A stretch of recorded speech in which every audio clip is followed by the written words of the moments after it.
He'll be the first to say it. Ed Smart is one of the lucky parents whose daughter came home after she was abducted. Elizabeth Smart was taken from her bedroom when she was 14 years old, spent 9 months with her captors. They've been convicted for their crime, and Elizabeth and her family are working to help other children. Her father, Ed, is working with a group called radKIDS. It teaches kids how to keep themselves safe.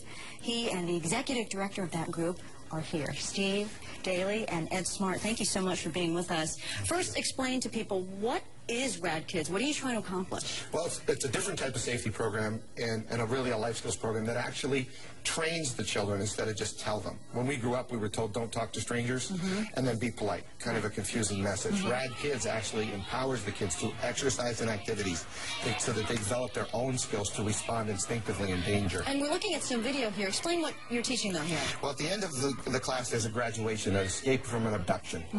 The only difference is they've been trained and that they're safety gear from what would happen in the real world. And of course, they kind of make me pay for trying to take them away.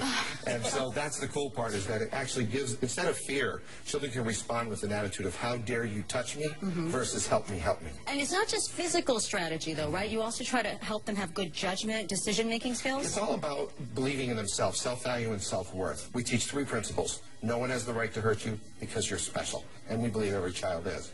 Secondly, they don't have the right to hurt anyone else, including themselves, unless someone tries to hurt them, and that's the big change. If someone tries to hurt you, you can stop them. And the most important, I think, we teach all children, and everybody should know, is when someone hurts you, it's not your fault, it's their fault. So you can tell somebody to make it stop. And I want to ask you, how did you decide to get together with this particular group? Why does it resonate with you? Well, these 3 principles that Steve just talked about just hit home. When Elizabeth came home, we wanted her to know more than anything that it was not her fault, and she shared no responsibility in there.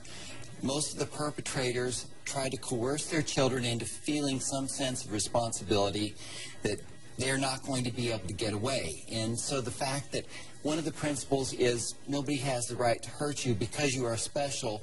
2, that you don't have the right to hurt anyone else, but that you can say no. And Elizabeth, you know, as it came out in the trial, there were several times where Elizabeth tried to get away. And sometimes he would just grab her and pull her back, and other times it was the thought process, what was going on in her head.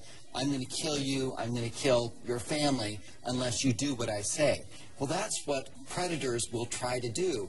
And it doesn't matter whether, I mean, you can take that down to the bullying situation, because they're basically trying to coerce or manipulate the person that they're preying on. So I think that being able to say no, and it's not my fault, and I can tell, is something that is incredibly important.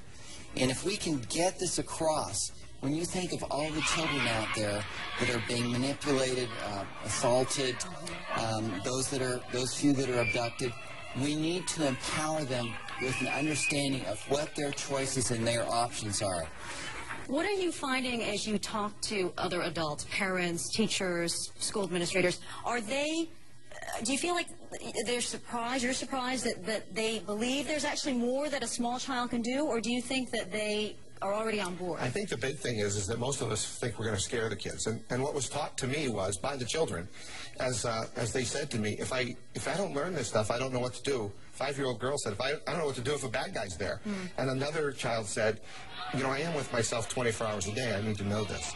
I think we take our fear and put it into the children. The children see the news. They know what's going on. What they want to know is, how do I do something about it? And that's what radKIDS does. It gives them not a responsibility, but the power and the opportunity to respond with power instead of fear if they meet the bad guy. The tools to be able to respond. You know, and I think I hate to, because we're all done, but thank you so much, Steve Daley, Ed Smart. Good luck to you, and thank you for the words.